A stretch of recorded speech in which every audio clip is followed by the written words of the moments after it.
it's Kelly here on Virgin Radio Pride, and Steve's getting the teasing. Two sugars. Let's talk about the openly gay athletes out in Paris at the moment, because a record number that's been declared. There are 193 openly gay athletes. I think it's amazing. You said there were none, like in 2004. No, there was no one. No one was openly out. Can you imagine? Virgin Radio. I love this. Louise in Haywards Heath says, amazing to hear Kelly on with you. I'm going to be at Brighton Pride this weekend. Hope to bump into Kelly.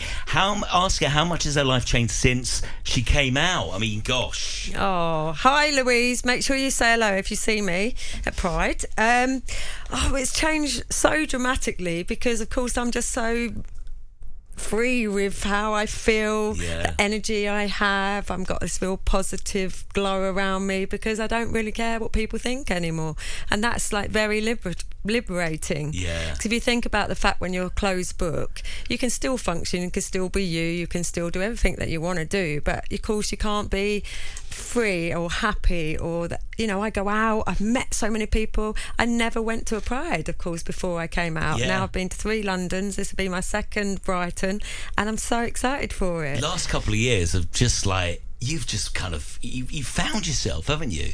And you're so happy as well. Yeah, I am, and I think it's just that fact of, you know, when you are so scared of what people might be thinking, saying, judging, you do present in a different way.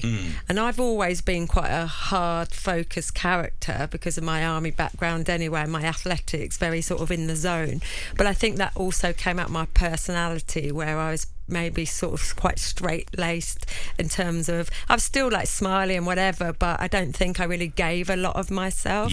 Like, that's all gone now. I'm like, here I am, let's party. So are you up for literally answering anything that comes through? I'm looking at the questions here. We've got questions. I love it. It's really random. Your favourite music artists.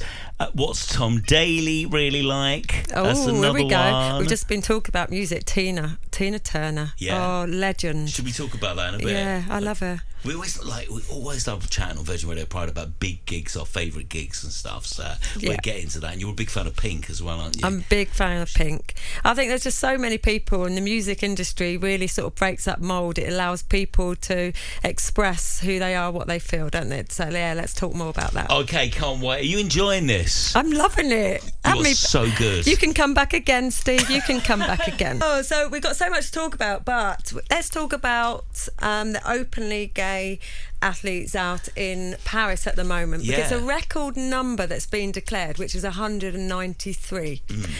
But I say being declared because, of course, not everybody will be out for lots of reasons. There are teams that are still got countries where it's against the law. Right. To be gay, for example, or from the community. So, but on a positive note, the fact that there are 193 openly gay athletes, when, you know, you've heard my story when we talked about that, I think it's amazing. You said there were none, like in 2004. There was no one. No one was openly out. Can you imagine? So I think the freedom really that they have now, just to be their authentic self, to be at the top of their game. I mean, it's irrelevant really who they are, but I think the fact is that we have to celebrate this because of the fact that it's an ongoing feat to have that exposure, to be who you want to be and not be fearful of it. So I think it's brilliant. And also they've got this Pride House, which I'm going to next week. No, look, I've been Googling this. This is like it's like a mini kind of village thing where, what is it?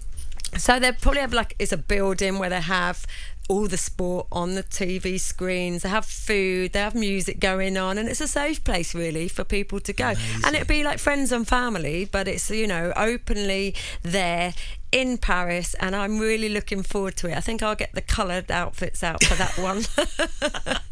I must say, I was at this bar the other day, no surprise there then, but it's this bar in Leicester Square, and it's called the Coup Bar, and usually they play like Gaga and Mariah Carey. They had all Olympics on. It was just such a great experience. Is that your first time at a sports venue? Was. I felt slightly butcher after that hour in that bar. It was like, wow, but it's so special, it's all going on. That's great to hear. And I think that's it, you know. And there is one thing actually on a serious note, Grindr.